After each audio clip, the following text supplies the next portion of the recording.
I've just seen an advert for a job and I can't wait to find out more about it. And who can blame me when I'm told that for the lucky man who lands this job, the working day becomes one long tea break. Rather dull. There was no doubt I'd never seen so many cups of tea before.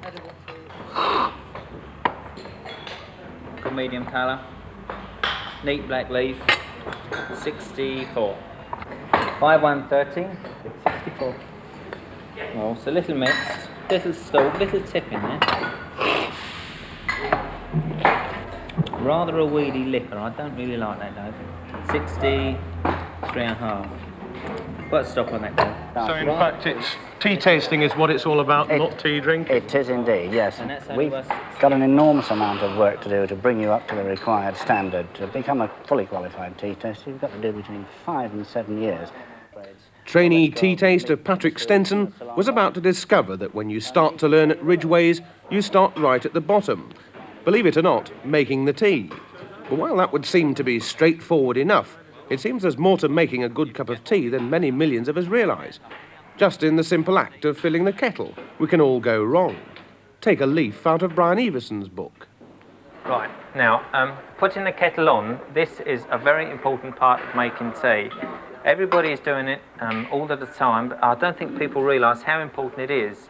Freshly run water, we run it for a couple of seconds. I mean, what difference does that make to the tea, for instance? Well, a taster could tell you water that's been freshly poured on and stale water. It definitely makes a big difference.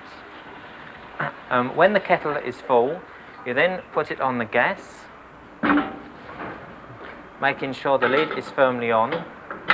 Copper kettles. On the lid, there's a small spout. Now, this in fact tells us when the water has reached exactly on boiling point, when the water should be taken to the tea and liquored. The steady jet of steam comes through the spout there, and in actual fact, it whistles.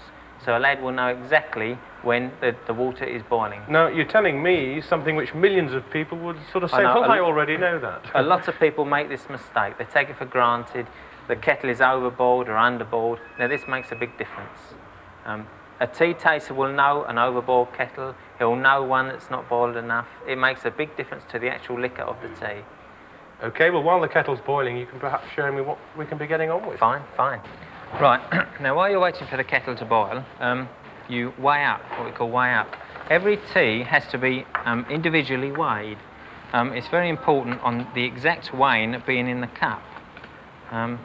For this pot, I mean, as long as they're exactly the same, it doesn't matter. We're tasting, we're comparing every different tea against others.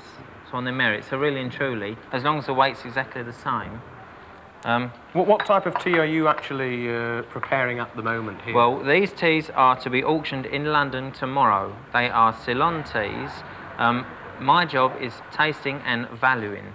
And I go down the auction tomorrow and I will try and buy or bid up to the price that I valued and is in my catalogue. So in fact they give you an opportunity to sample it first? Oh yes, yes they do. OK, so we've weighed out this particular sample into the cup, so what's next on the procedure? Well, when the water's exactly on boiling, here comes now. These teas are liquored. Now we're very fussy about our kettles. The water must be exactly on boiling point. Now you can always tell a good kettle if the infusion rises to the top of the cup. You get a thick crust of tea on the top of the cup. It's then brewed exactly 6 minutes. So we have now what you call a liquor. Well, how do you taste it?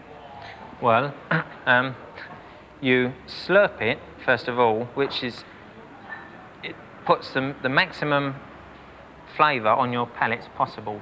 It's not, you make a horrible rude noise, but it is done for a purpose.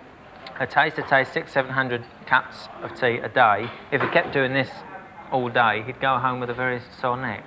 So, and also, to get that flavour of the tea, the back of your palate is all, is very important. I mean, how can you tell whether it's a good tea or a bad tea? Is this in fact a good tea? This is, yes. I bought this tea last week in London. It's an old Teb, that is the garden mark of the tea. It's where it's grown. It's a BOP. This is a good tea. Don't you get sick of doing this day after day after day? No, I find it very interesting. Some days of a new season tea, they're very thick and coloury. If you keep tasting counter after counter, your palate gets furred up, and to a certain extent, you do lose your palate. I mean, you've got to like tea, I would imagine, to have a job like this. Not necessarily, no. You don't swallow it. I often have Except tea me. in my tea break. Except me. In fact, you'll drink tea in your tea break and you'll drink it when you go home? Yes, yes. It's different from actually tasting it to drinking it. It seems to me almost as specialised, if not more so, than wine tasting. You seem to say the same sort of things, you know? Good crop, good leaf. What do all these things mean that you say? I don't know a lot about wine tasting, but it is possible for a tea taster to taste tea and name the particular garden of the country of origin that this tea is actually grown in. It's quite simple. You recognise the character of this particular estate. But of course, no matter how expert and practised in his art a tea taster becomes, he's never really attained true status in the profession until he's perfected a good spit. Now, bio Mr. Ron Hewson here, I'm told, has certainly done that. In fact, this is the trophy which he was awarded in 1974 for champion spitter of Ridgway's tea. Well, I gather it's something like 6 paces absolute accuracy, Mr. Hewson. Would you like to give us a demonstration of the performance which won you this trophy? Well done.